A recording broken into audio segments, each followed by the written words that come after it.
નમસ્કાર મિત્રો, ફાંસી આપો ફાંસી આપો ફાંસી આપો, મનુષ્યના રૂપમાં હેવાન આચાર્યને ફાંસી આપો, આ પ્રકારની માંગ ઉઠી છે દાહોદ જિલ્લાથી।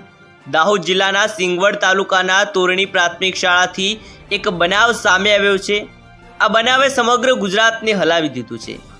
આદિવાસી સમાજની એક ગરીબ પરિવારની દીકરી ગુજરાતના નકશાના છેવાડે રહેતી હતી। આ દીકરી સાથે જે પ્રકારની ઘટના ઘટી છે એ ઘટના સમગ્ર તંત્રને અત્યારે હાલમાં હલાવી નાખ્યું છે। સમગ્ર સિસ્ટમને એક પડકાર ફેંકી રહી છે। ગુજરાત મોડલની વાત કરવામાં આવે છે, કરો કોઈ વાંધો નથી, પરંતુ આ પ્રકારના બનાવ ન બને તે પણ જવાબદારી હોય છે। મૂળ વાત એ છે કે આટલી મોટી ઘટના બની, આદિવાસી દીકરીને ન્યાય મળશે કે નહીં એ પણ હજુ એક મોટો પ્રશ્ન છે। પરંતુ ત્યાંના ધારાસભ્ય અને સાંસદ પણ ચૂપ છે। કેમ? શું એ તેમના કામમાં નથી આવતું, ફરજમાં નથી આવતું? સિંગવડ તાલુકામાં જે ઘટના બની છે, લીમખેડામાં આવે છે। શૈલેષ ભાભોર ત્યાંના ધારાસભ્ય છે, સાંસદ જસવંતસિંહ ભાભોર કેમ ચૂપ છે? શું એક નિવેદન આપવું, આ બાબતને લઈને પીડિત પરિવાર સાથે મુલાકાત કરવી એ તેમની ફરજમાં નથી આવતું? સામાન્ય રીતે અન્ય રાજ્યમાં આ પ્રકારની ઘટના બને છે, આપણે સ્ટેટસ મૂકી દઈએ છીએ। અન્ય રાજ્યમાં આ પ્રકારની ઘટનાઓ બને છે તો ગુજરાતના નેતાઓ રેલી કાઢે છે। ત્યાં સુધીના સમાચાર આપણે જોયા છે અને કાઢવી પણ જોઈએ। કોઈ પણ વ્યક્તિ સાથે આ પ્રકારની ઘટના બને એ ક્યારેય પણ ચલાવી ન લેવાય, પરંતુ આ તો આપણા ગુજરાતની વાત છે, તો કેમ કોઈ બોલતું નથી? ત્યાંના ધારાસભ્યોનો સાંસદ તો પોતાની પોલિટિકલ પ્રોફાઇલ બગડે નહીં આ વિચારીને હજુ સુધી કોઈ નિવેદન ન આપતા હોય, પરંતુ અન્ય નેતાઓ ક્યાં છે? શું આ મામલો હજુ સુધી નાનો લાગી રહ્યો છે? એક દીકરી જે હજુ પ્રથમ ધોરણમાં અભ્યાસ કરે છે, એક દીકરી કે જે હજુ ફક્ત 6 વર્ષની છે, પોતાનું આગળનું જીવન જીવે એ પહેલાં જ એક આચાર્ય તેની સાથે બળાત્કાર કરવાનો પ્રયત્ન કરે છે અને તેને મોતને ઘાટ ઉતારી દે છે। આપણે વાત કરી હતી કે તોરણી પ્રાથમિક શાળાની આ ઘટના છે અને મા પોતાની દીકરીને લઈને ઊભી હતી, શાળાએ તેને લઈ જવાની હતી। તોરણી પ્રાથમિક શાળાએ આચાર્ય ગાડી લઈને જતા હતા, કાળા કાચવાળી ગાડી હતી। માને થયું કે બાળકીને આની ગાડીમાં બેસાડી દઉં એટલે તેમની દીકરી હેમખેમ શાળાએ પહોંચી જશે, પરંતુ જમાનો એટલી હદે ખરાબ થઈ ગયો છે કે આચાર્યએ બાળકી ઉપર નજર બગાડી, બાળકીનો બળાત્કાર કરવાનો પ્રયત્ન કરે છે અને તેની હત્યા પણ કરી દે છે। હવે મૂળ વાત તો એ છે કે પીએમ રિપોર્ટ સામે આવ્યો, ત્યારબાદ આ ઘટના સમગ્ર સામે આવી અને પોલીસ પણ કઈ રીતે આરોપીને પકડ્યો તેના વિશે પણ આપણે વાત કરી છે। પોલીસે ગૂગલ ટાઈમલાઈનના માધ્યમે તપાસ કરી, પોલીસે તમામ ત્યાંના લોકોની પૂછપરછ કરી, આરોપીની પૂછપરછ કરી, ત્યારે ખબર પડી કે આ તો બોલે છે કંઈક અને અંદરથી પણ કંઈક અલગ છે। 3 દિવસ એટલે કે 72 કલાક સુધી સતત પોલીસે કામ કર્યું, 10 જેટલી ટીમો બનાવી અને ત્યારબાદ આ આચાર્ય પકડાય છે। આચાર્ય કોઈ જેવી તેવી વ્યક્તિ નથી। વાત કરવામાં આવે તો આદિવાસી દીકરીને, ગુજરાતની આ દીકરીને ન્યાય અપાવવા માટેની વાત એટલા માટે છે કારણ કે આચાર્ય મોટી રાજકીય વગ ધરાવે છે। ભારતીય જનતા પાર્ટી અને સ્વયંસેવક સંઘ સાથે પણ ના છેડા અડેલા છે આ નરેધમ આચાર્યના, તેના ફોટા વાયરલ થયા છે। આ રાજકીય વગ ધરાવતા વ્યક્તિને કાયદાનો પાઠ ન ભણાવવામાં આવે અથવા તો પોતે લાગવગ કરી મોટા છેડા અડાડી બહાર નીકળી જાય એ કદી પણ ચલાવી ન લેવાય। કાયદો કાયદાનું કામ કરી રહ્યો છે, પરંતુ મૂળ વાત એ છે કે ગરીબ આદિવાસી દીકરીને, ગરીબ આદિવાસી પરિવારની દીકરીને ન્યાય મળશે કે નહીં એ અત્યારે હાલ મોટો પ્રશ્ન છે। નરેધમ આચાર્યના ડીએનએ ટેસ્ટ માટે લીમખેડા આરોગ્ય કેન્દ્રમાં લઈ જવામાં આવ્યો હતો અને ત્યારબાદ તેના ડીએનએ લેવામાં આવ્યા છે। લીમખેડા કોર્ટમાં પણ રજૂ કરવામાં આવ્યો હતો। 14 દિવસના રિમાન્ડની માંગણી કરવામાં આવી હતી, પરંતુ 4 દિવસના રિમાન્ડની મંજૂરી પોલીસ દ્વારા આપી દેવામાં આવી છે। ખરા અર્થમાં વાત એ છે કે શું ખરેખર આ નરેધમ આચાર્યને સજા મળશે ખરી? આ ઘટના કોઈ પણ રાજકીય નથી। આ ઘટનામાં રાજકીય નેતાઓ ચૂપ છે કારણ કે તેમાં તેમનો સ્વાર્થ છુપાયેલો છે। પોલિટિકલ કરિયર ખતમ ન થઈ જાય આ માનીને ક્યાંક ને ક્યાંક ચૂપ હોય તેવું લાગી રહ્યું છે। દાહોદના લોકોએ, દાહોદની જનતાએ દાહોદ લોકસભામાં શું નથી આપ્યું? 3 લાખથી પણ વધુની લીડ ત્યાંના સાંસદને આપી છે। જસવંતસિંહ ભાભોર, થોડું તો કાયદો કડક રાખો સાહેબ, તંત્રને થોડું તો હાથમાં રાખો। આપના વિસ્તારમાં આ પ્રકારની પ્રવૃત્તિ કરતા લોકો હજુ પણ ફરી રહ્યા છે એ આપને શું ખબર ન હોય? અસામાજિક તત્વો જે ફરી રહ્યા હોય તેના પર લગામ રાખવી એ ત્યાંના જે તંત્ર છે ત્યાંની ફરજ છે. આ પ્રકારની પ્રવૃત્તિ કોઈ ન કરે. પ્રવૃત્તિ કરતાં પહેલાં પણ વિચારે એ માટે કડક કાયદાઓ રાખો. આચાર્યની રાજકીય વગ હતી. આચાર્યના સંપર્કો મજબૂત હતા એટલે આચાર્ય કંઈ પણ કરી નાખશે. આ ઘટના સામે આવી છે તો એવું નથી. એવું ન માની લેવાય કે આ ઘટના બસ એક જ આ વિસ્તારમાં બની છે. હું તો એમ કહું છું કે દાહોદ જિલ્લા સહિત સમગ્ર ગુજરાતમાં કેટલી પણ આવી ઘટનાઓ બનતી હશે, પરંતુ તે ઘટનાઓને ઘણીવાર દબાવી દેવામાં પણ આવતી હશે. વાત તો ત્યાં આવીને જ અટકે છે કે સામાન્ય પરિવારમાંથી આવે છે, એમને શું ન્યાય મળશે ખરો? આચાર્યના DNA ટેસ્ટ લઈ લેવામાં આવ્યા છે, તેના રિમાન્ડ મંજૂર થઈ ચૂક્યા છે, પરંતુ વાત એ છે કે બળાત્કારનો પ્રયત્ન કરવામાં આવ્યો. આ જે વાત છે ને કે લોકોને ખૂંચી રહી છે. ખરા અર્થમાં તેનો પરિવાર શું વિચારે છે, એના પરિવાર ઉપર અત્યારે હાલમાં શું વીતી રહી છે, અત્યારે શું ચાલી રહ્યું છે અમે જાણતા નથી. પરંતુ બળાત્કારનો પ્રયત્ન, તમને લાગે છે કે બળાત્કારનો પ્રયત્ન કર્યા પછી એની હત્યા કરવામાં આવી એ બળાત્કાર કરતાં ઓછું છે? એ બળાત્કાર કરતાં પણ વધુ છે. કારણ કે તમે એ પ્રયત્ન કર્યો એટલા માટે એ દીકરી બૂમો પાડવા લાગી, તમારી સામે વિરોધ કરવા લાગી, અને એ વિચારીને કે આ કોઈને કહી દેશે અને તમે એની હત્યા કરી નાખો છો. કેટલું યોગ્ય છે? બાળકી શું તમે તેનો બળાત્કાર કરો, દુષ્કર્મ કરો, બાળકી બૂમો પણ ના પાડે? 6 વર્ષની બાળકી. અને જે સમાચાર મળ્યા કે આચાર્ય છે તેનો પણ પરિવાર છે, તેમના ઘરે પણ દીકરી છે, પોતાના ઘરે આ પ્રકારના બાળકો ફરી રહ્યા છે, તો પછી કઈ રીતે હિંમત હોય? એક આચાર્યને કઈ રીતે હિંમત આવે કે અન્યની એક માસૂમ કાળજાના કટકાને આ પ્રકારે પીંખી નાખવું? બળાત્કારના પ્રયત્નની વાત આવી છે. 100% કાયદો કાયદાનું કામ કરી રહ્યો છે. PM રિપોર્ટ પણ સામે આવ્યો છે. પોસ્ટમોર્ટમ રિપોર્ટમાં જે સામે આવ્યું છે માનવાનું છે, પરંતુ વાત એ છે કે બળાત્કારનો પ્રયત્ન બળાત્કારથી ઓછો ન માની શકાય. તેના કોંગ્રેસના કાર્યકર્તાઓ દ્વારા વિરોધ કરવામાં આવ્યો હતો, રેલી કાઢવામાં આવી હતી. પૂર્વ ધારાસભ્ય પ્રભાબેન તાવ્યા સહિતના લોકો ભેગા થયા હતા. પૂર્વ ધારાસભ્યએ માંગ કરી છે અને માંગ પણ તેમની સાચી છે, કારણ કે ગુજરાતમાં કેટલાય હજુ પણ એવા ગામડાઓ છે કે જ્યાંની માંગ, માહિતી અમદાવાદ અને મહત્વના શહેરો છે ત્યાં સુધી પહોંચતા ગુમ થઈ જાય છે. ગુજરાતના છેવાડાના ગામમાં પણ કાયદો કડક હોવો એ સૌથી મોટી બાબત છે અને જરૂરી છે. કોંગ્રેસના કાર્યકરોએ વિરોધ કર્યો અને ફાંસીની સજા આપો અથવા તો આજીવન કેદની સજા આપો તેવી માંગ કરી હતી. અને કડકમાં કડક સજા થવી જોઈએ. કોઈ પણ રાજકીય વ્યક્તિ આમાં ન પડવો જોઈએ. 6 વર્ષની બાળકીની હત્યા કરી દેવામાં આવે છે. બાળકીની હત્યા થાય છે, પોતાની જ ગાડીમાં તે નરાધમ આચાર્ય રાખે છે, ત્યારબાદ શાળામાં ફેંકી દેવામાં આવે છે. શાળામાંથી તેનો મૃતદેહ મળે છે, ત્યારબાદ પોલીસ તેમાં તપાસ કરે છે અને 3 દિવસ પછી ખબર પડે છે કે એ જ આચાર્ય હતો જે આચાર્ય તેમની પોલીસ સાથે તપાસમાં જોડાયેલો હતો. એ જ આચાર્ય હતો કે જે પોલીસને કહેતો હતો કે સાહેબ પાણી પીવું છે, સાહેબ વ્યવસ્થિત તપાસ કરજો, અમારી શાળાની દીકરીનો સવાલ છે, અમારી શાળાની એક વિદ્યાર્થીનીનો મૃત્યુ પામી છે, આરોપીને પકડવાનો છે. એ જ વ્યક્તિ કે જે એની સામે ઊભો હતો, 3જા દિવસે એ જ આરોપી નીકળે છે. આવા નરાધમોને કડકમાં કડક સજા થવી જોઈએ. ફાંસીની સજા, આજીવન કેદની સજાની વાત કરવામાં આવી રહી છે. કોર્ટ અત્યારે પોતાનું કામ કરી રહી છે, પરંતુ આશા અને અપેક્ષા એટલી છે કે કડકમાં કડક સજા કરવામાં આવે, આરોપીને છોડવામાં ન આવે.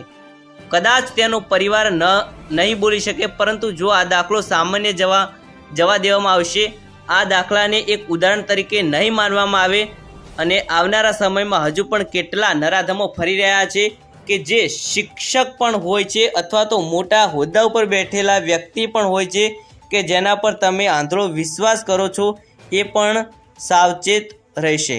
આ પ્રકારનું કામ કરતા 1 લાખ વખત વિચારશે. માટે કોઈ પણ વ્યક્તિને છોડવામાં ન આવે. પીડિત પરિવાર જે છે, જેને ઘરે આ પ્રકારની ઘટના બની છે, તેના પર કોઈ દબાણ નથી ને તે પણ ચેક કરવામાં આવે, તેના પર પણ નજર રાખવામાં આવે.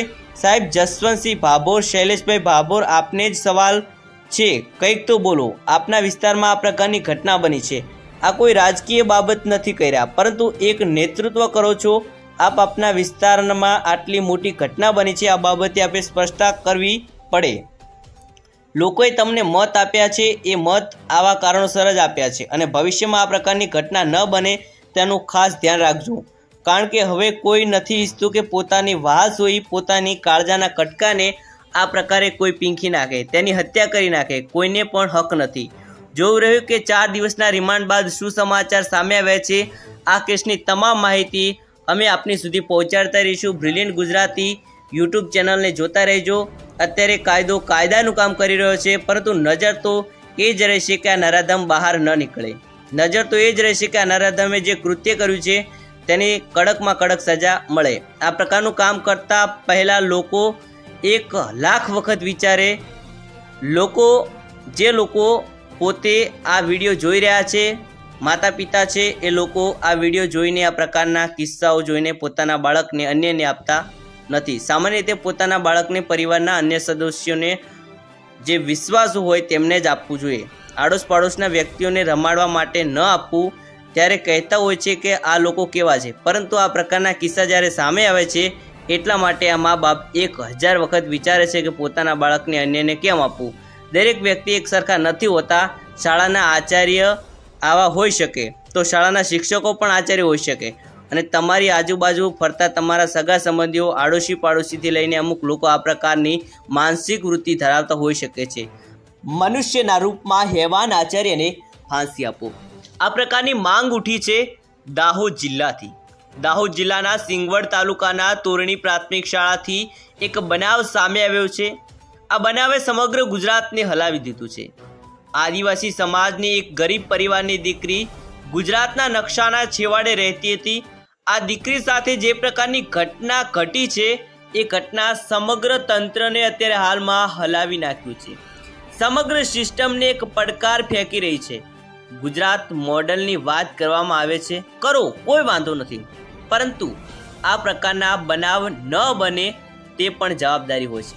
મૂળ વાત એ છે કે આટલી મોટી ઘટના બની, આદિવાસી દીકરીને ન્યાય મળશે કે નહીં એ પણ હજુ એક મોટો પ્રશ્ન છે. પરંતુ ત્યાંના ધારાસભ્ય અને સાંસદ પણ ચૂપ છે. કેમ? શું એ તેમના કામમાં નથી આવતું, ફરજમાં નથી આવતું? સિંગવડ તાલુકામાં જે ઘટના બની છે, લીમખેડામાં આવે છે. શૈલેષ ભાભોર ત્યાંના ધારાસભ્ય છે. સાંસદ જસવંતસિંહ ભાભોર કેમ ચૂપ છે? શું એક નિવેદન આપવું, આ બાબતને લઈને પીડિત પરિવાર સાથે મુલાકાત કરવી એ તેમની ફરજમાં નથી આવતું? સામાન્ય રીતે અન્ય રાજ્યમાં આ પ્રકારની ઘટના બને છે, આપણે સ્ટેટસ મૂકી દઈએ છીએ. અન્ય રાજ્યમાં આ પ્રકારની ઘટનાઓ બને છે તો ગુજરાતના નેતાઓ રેલી કાઢે છે. ત્યાં સુધીના સમાચાર આપણે જોયા છે અને કાઢવી પણ જોઈએ. કોઈ પણ વ્યક્તિ સાથે આ પ્રકારની ઘટના બને એ ક્યારેય પણ ચલાવી ન લેવાય. પરંતુ આ તો આપણા ગુજરાતની વાત છે, તો કેમ કોઈ બોલતું નથી? ત્યાંના ધારાસભ્યોનો સાંસદ તો પોતાની પોલિટિકલ પ્રોફાઇલ બગડે નહીં આ વિચારીને હજુ સુધી કોઈ નિવેદન ન આપતા હોય, પરંતુ અન્ય નેતાઓ ક્યાં છે? શું આ મામલો હજુ સુધી નાનો લાગી રહ્યો છે? એક દીકરી જે હજુ પ્રથમ ધોરણમાં અભ્યાસ કરે છે, એક દીકરી કે જે હજુ ફક્ત 6 વર્ષની છે, પોતાનું આગળનું જીવન જીવે એ પહેલાં જ એક આચાર્ય તેની સાથે બળાત્કાર કરવાનો પ્રયત્ન કરે છે અને તેને મોતને ઘાટ ઉતારી દે છે. આપણે વાત કરી હતી કે તોરણી પ્રાથમિક શાળાની આ ઘટના છે અને મા પોતાની દીકરીને લઈને ઊભી હતી. શાળાએ તેને લઈ જવાની હતી. તોરણી પ્રાથમિક શાળાએ આચાર્ય ગાડી લઈને જતા હતા. કાળા કાચવાળી ગાડી હતી. માને થયું કે બાળકીને આની ગાડીમાં બેસાડી દઉં એટલે તેમની દીકરી હેમખેમ શાળાએ પહોંચી જશે. પરંતુ જમાનો એટલી હદે ખરાબ થઈ ગયો છે કે આચાર્યએ બાળકી ઉપર નજર બગાડી, બાળકીનો બળાત્કાર કરવાનો પ્રયત્ન કરે છે અને તેની હત્યા પણ કરી દે છે. હવે મૂળ વાત તો એ છે કે પીએમ રિપોર્ટ સામે આવ્યો, ત્યારબાદ આ ઘટના સમગ્ર સામે આવી અને પોલીસ પણ કઈ રીતે આરોપીને પકડ્યો તેના વિશે પણ આપણે વાત કરી છે. પોલીસે ગૂગલ ટાઈમલાઈનના માધ્યમે તપાસ કરી. પોલીસે તમામ ત્યાંના લોકોની પૂછપરછ કરી, આરોપીની પૂછપરછ કરી. ત્યારે ખબર પડી કે આ તો બોલે છે કંઈક અને અંદરથી પણ કંઈક અલગ છે. 3 દિવસ એટલે કે 72 કલાક સુધી સતત પોલીસે કામ કર્યું. 10 જેટલી ટીમો બનાવી અને ત્યારબાદ આ આચાર્ય પકડાય છે. આચાર્ય કોઈ જેવી તેવી વ્યક્તિ નથી. વાત કરવામાં આવે તો આદિવાસી દીકરીને, ગુજરાતની આ દીકરીને ન્યાય અપાવવા માટેની વાત એટલા માટે છે કારણ કે આચાર્ય મોટી રાજકીય વગ ધરાવે છે. ભારતીય જનતા પાર્ટી અને સ્વયંસેવક સંઘ સાથે પણ ના છેડા અડેલા છે આ નરેધમ આચાર્યના. તેના ફોટા વાયરલ થયા છે. આ રાજકીય વગ ધરાવતા વ્યક્તિને કાયદાનો પાઠ ન ભણાવવામાં આવે અથવા તો પોતે લાગવગ કરી મોટા છેડા અડાડી બહાર નીકળી જાય એ કદી પણ ચલાવી ન લેવાય. કાયદો કાયદાનું કામ કરી રહ્યો છે, પરંતુ મૂળ વાત એ છે કે ગરીબ આદિવાસી પરિવારની દીકરીને ન્યાય મળશે કે નહીં એ અત્યારે હાલ મોટો પ્રશ્ન છે. નરાધમ આચાર્યના DNA ટેસ્ટ માટે લીમખેડા આરોગ્ય કેન્દ્રમાં લઈ જવામાં આવ્યો હતો અને ત્યારબાદ તેના DNA લેવામાં આવ્યા છે. લીમખેડા કોર્ટમાં પણ રજૂ કરવામાં આવ્યો હતો. 14 દિવસના રિમાન્ડની માંગણી કરવામાં આવી હતી, પરંતુ 4 દિવસના રિમાન્ડની મંજૂરી પોલીસ દ્વારા આપી દેવામાં આવી છે. ખરા અર્થમાં વાત એ છે કે શું ખરેખર આ નરાધમ આચાર્યને સજા મળશે ખરી? આ ઘટના કોઈ પણ રાજકીય નથી. આ ઘટનામાં રાજકીય નેતાઓ ચૂપ છે, કારણ કે તેમાં તેમનો સ્વાર્થ છુપાયેલો છે. પોલિટિકલ કરિયર ખતમ ન થઈ જાય આ માનીને ક્યાંક ને ક્યાંક ચૂપ હોય તેવું લાગી રહ્યું છે. દાહોદના લોકોએ, દાહોદની જનતાએ દાહોદ લોકસભામાં શું નથી આપ્યું? 3 લાખથી પણ વધુની લીડ ત્યાંના સાંસદને આપી છે. જસવંતસિંહ ભાભોર, થોડું તો કાયદો કડક રાખો સાહેબ, તંત્રને થોડું તો હાથમાં રાખો. આપના વિસ્તારમાં આ પ્રકારની પ્રવૃત્તિ કરતા લોકો હજુ પણ ફરી રહ્યા છે, એ આપને શું ખબર ન હોય? અસામાજિક તત્વો જે ફરી રહ્યા હોય તેના પર લગામ રાખવી એ ત્યાંના જે તંત્ર છે ત્યાંની ફરજ છે. આ પ્રકારની પ્રવૃત્તિ કોઈ ન કરે. પ્રવૃત્તિ કરતાં પહેલાં પણ વિચારે એ માટે કડક કાયદાઓ રાખો. આચાર્યની રાજકીય વગ હતી, આચાર્યના સંપર્કો મજબૂત હતા, એટલે આચાર્ય કંઈ પણ કરી નાખશે. આ ઘટના સામે આવી છે તો એવું નથી, એવું ન માની લેવાય કે આ ઘટના બસ એક જ આ વિસ્તારમાં બની છે. હું તો એમ કહું છું કે દાહોદ જિલ્લા સહિત સમગ્ર ગુજરાતમાં કેટલી પણ આવી ઘટનાઓ બનતી હશે, પરંતુ તે ઘટનાઓને ઘણીવાર દબાવી દેવામાં પણ આવતી હશે. વાત તો ત્યાં આવીને જ અટકે છે કે સામાન્ય પરિવારમાંથી આવે છે, એમને શું ન્યાય મળશે ખરો? આચાર્યના DNA ટેસ્ટ લઈ લેવામાં આવ્યા છે, તેના રિમાન્ડ મંજૂર થઈ ચૂક્યા છે, પરંતુ વાત એ છે કે બળાત્કારનો પ્રયત્ન કરવામાં આવ્યો. આ જે વાત છે ને કે લોકોને ખૂંચી રહી છે. ખરા અર્થમાં તેનો પરિવાર શું વિચારે છે, એના પરિવાર ઉપર અત્યારે હાલમાં શું વીતી રહી છે, અત્યારે શું ચાલી રહ્યું છે અમે જાણતા નથી. પરંતુ બળાત્કારનો પ્રયત્ન, તમને લાગે છે કે બળાત્કારનો પ્રયત્ન કર્યા પછી એની હત્યા કરવામાં આવી એ બળાત્કાર કરતાં ઓછું છે? એ બળાત્કાર કરતાં પણ વધુ છે, કારણ કે તમે એ પ્રયત્ન કર્યો એટલા માટે એ દીકરી બૂમો પાડવા લાગી, તમારી સામે વિરોધ કરવા લાગી, અને એ વિચારીને કે આ કોઈને કહી દેશે અને તમે એની હત્યા કરી નાખો છો. કેટલું યોગ્ય છે? બાળકી શું તમે તેનો બળાત્કાર કરો, દુષ્કર્મ કરો, બાળકી બૂમો પણ ના પાડે? 6 વર્ષની બાળકી, અને જે સમાચાર મળ્યા કે આચાર્ય છે તેનો પણ પરિવાર છે, તેમના ઘરે પણ દીકરી છે, પોતાના ઘરે આ પ્રકારના બાળકો ફરી રહ્યા છે, તો પછી કઈ રીતે હિંમત હોય? એક આચાર્યને કઈ રીતે હિંમત આવે કે અન્યની એક માસૂમ કાળજાના કટકાને આ પ્રકારે પીંખી નાખવું? બળાત્કારના પ્રયત્નની વાત આવી છે. 100% કાયદો કાયદાનું કામ કરી રહ્યો છે. PM રિપોર્ટ પણ સામે આવ્યો છે. પોસ્ટમોર્ટમ રિપોર્ટમાં જે સામે આવ્યું છે માનવાનું છે, પરંતુ વાત એ છે કે બળાત્કારનો પ્રયત્ન બળાત્કારથી ઓછો ન માની શકાય. ત્યાંના કોંગ્રેસના કાર્યકર્તાઓ દ્વારા વિરોધ કરવામાં આવ્યો હતો, રેલી કાઢવામાં આવી હતી. પૂર્વ ધારાસભ્ય પ્રભાબેન તાવ્યા સહિતના લોકો ભેગા થયા હતા. પૂર્વ ધારાસભ્યએ માંગ કરી છે, અને માંગ પણ તેમની સાચી છે, કારણ કે ગુજરાતમાં કેટલાય હજુ પણ એવા ગામડાઓ છે કે જ્યાંની માહિતી અમદાવાદ અને મહત્ત્વના શહેરો છે ત્યાં સુધી પહોંચતા ગુમ થઈ જાય છે. ગુજરાતના છેવાડાના ગામમાં પણ કાયદો કડક હોવો એ સૌથી મોટી બાબત છે અને જરૂરી છે. કોંગ્રેસના કાર્યકરોએ વિરોધ કર્યો અને ફાંસીની સજા આપો અથવા તો આજીવન કેદની સજા આપો તેવી માંગ કરી હતી, અને કડકમાં કડક સજા થવી જોઈએ. કોઈ પણ રાજકીય વ્યક્તિ આમાં ન પડવો જોઈએ. 6 વર્ષની બાળકીની હત્યા કરી દેવામાં આવે છે. બાળકીની હત્યા થાય છે, પોતાની જ ગાડીમાં તે નરાધમ આચાર્ય રાખે છે, ત્યારબાદ શાળામાં ફેંકી દેવામાં આવે છે. શાળામાંથી તેનો મૃતદેહ મળે છે, ત્યારબાદ પોલીસ તેમાં તપાસ કરે છે, અને 3 દિવસ પછી ખબર પડે છે કે એ જ આચાર્ય હતો જે આચાર્ય તેમની પોલીસ સાથે તપાસમાં જોડાયેલો હતો. એ જ આચાર્ય હતો કે જે પોલીસને કહેતો હતો કે સાહેબ પાણી પીવું છે, સાહેબ વ્યવસ્થિત તપાસ કરજો, અમારી શાળાની દીકરીનો સવાલ છે, અમારી શાળાની એક વિદ્યાર્થીનીનો મૃત્યુ પામી છે, આરોપીને પકડવાનો છે. એ જ વ્યક્તિ કે જે એની સામે ઊભો હતો, 3જા દિવસે એ જ આરોપી નીકળે છે.